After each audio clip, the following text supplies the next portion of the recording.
گمراہ کروں گا. قبلہ پورے قرآن میں مجھے یہ 3 گمراہ کرنے والے نظر آئے. میں نے بڑا جملہ کہہ دیا, نعرہ حیدری.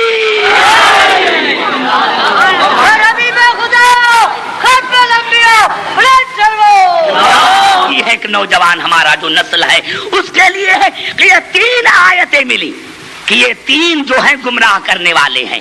یہ 3 کردار ہیں, یہ 3 کردار ہیں گمراہ کرنے والے, فرعون, سامری, شیطان. اب قبلہ یہ 3 آیتیں ہو گئی. اب یہ الفاظ ہیں قبلہ سورت محمد کے, وہاں بھی یہ لفظ آیا تھا, کبھی شیطان کے ساتھ, کبھی فرعون کے ساتھ اور کبھی سامری کے ساتھ.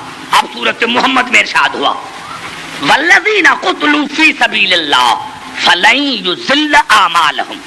اب آؤ یہاں ترجمہ کرو, جو وہاں کیا تھا یہاں بھی کرو. والذین قتلوا فی سبیل اللہ فلن یضل اعمالهم.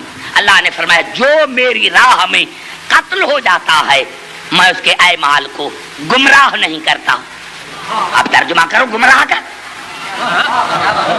کہ جو میری راہ میں قتل ہوتا ہے تو میں اس کے اعمال کو گمراہ نہیں کرتا.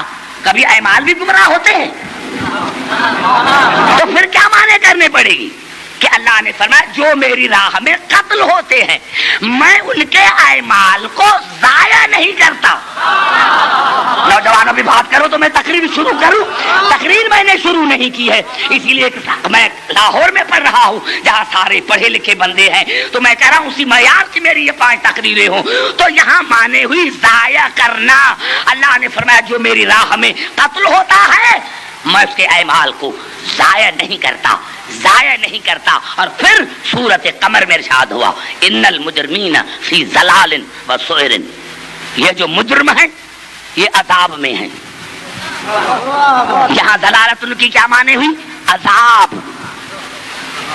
اور پھر قبلہ ارشاد ہوا سورت یوسف میں قالوا تاللہ انک لفی ضلال القدیم. جناب یعقوب کے بیٹوں نے جناب یعقوب کو کہا بابا بابا تو یوسف کے محبت میں گم ہے.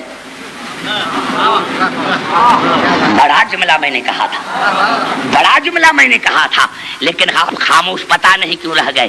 یہاں ضلالت ان کی معنی گم شدن. ظل الماء فی اللبن, پانی دودھ میں گم ہو گیا. آپ یہ نہیں ترجمہ کریں گے کہ پانی دودھ میں گمراہ ہو گیا. بھائی زبان سے بات کروں تو میں تقریر شروع کروں. تو پتا چلا قبلہ کی یہاں دلالت ان کی معنی گم شدن بھی ہے, گم ہو جانا, کس کو پتا نہ لگے. تو کتنی اللہ نے رسول کی تعریف کی. ارے جو اللہ نے تعریف کی تو نے اس کو الٹا رنگ کیا. کہ اللہ نے فرمایا وَوَجَدَكَ ضَالًا, میرے حبیب ہم نے آپ کو پایا اس قوم میں گمنام. یہ تجھے جانتے نہیں, میں نے دنیا تمہارے لیے بنائی, میں نے کائنات تمہارے لیے بنائی, لیکن یہ تمہیں پہچانتے نہیں ہیں, یہ تمہیں جانتے نہیں ہیں, تو ان میں گمنام ہے. فہدا, پھر میں نے ان کو ہدایت کی کہ آپ کو پہچانے.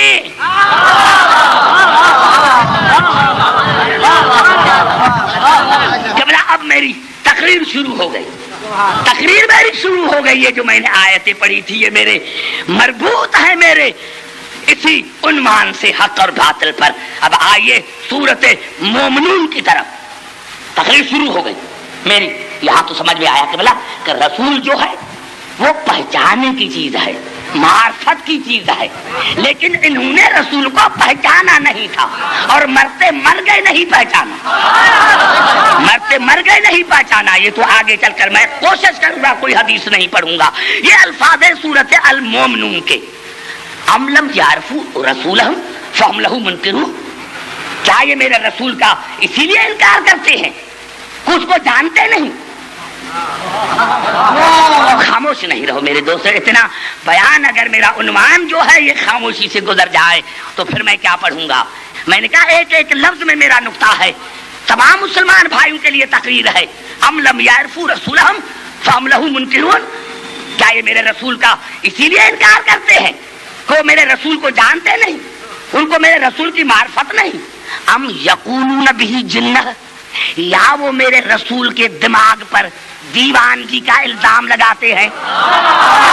بڑا جملہ میں نے عرض کر دیا، یا وہ میرے رسول کے دماغ پر دیوانگی کا الزام لگاتے ہیں، یا وہ میرے رسول کے دماغ پر دیوانگی کا الزام لگاتے ہیں۔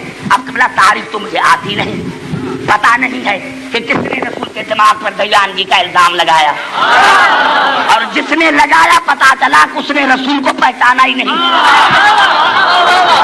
جس نے رسول کو دماغ پر دیوانگی کا الزام لگایا اس نے رسول کو پہچانا ہی نہیں۔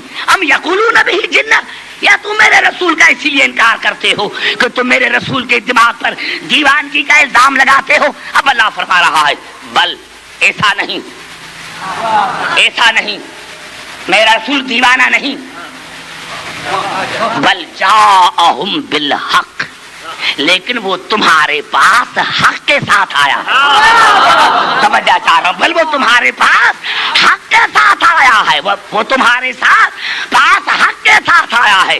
وَأَكْثَرُهُمْ لِلْحَقِّ كَارِهُونَ، لیکن اکثریت جو ہے وہ حق سے نفرت کرتی ہے۔ اکثریت جو ہے، اکثریت جو ہے، اکثریت جو ہے وہ حق سے نفرت کرتی ہے۔ کوئی تو حق ہے، کوئی تو حق ہے جس سے اکثریت انکار کرتی ہے، تو اب اکثریت پر بھی ناز نہ کرو۔